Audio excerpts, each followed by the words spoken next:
कैसे बा हो लगे आके खुले आम लेला दे बाधे रही टीका माम लेला न टाइम वेस्ट करो टेस्ट अभी टटके है अरे टटके है तनी देखी जरा तोहरा आम के सवाद गोरी खटके बाकी हटके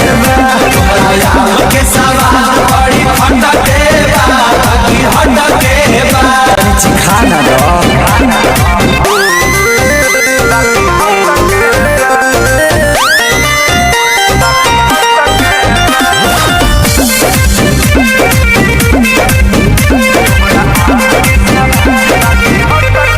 खेत खाना दानी बा बाप के बागानी बा ओहरे बागाने पे आम बा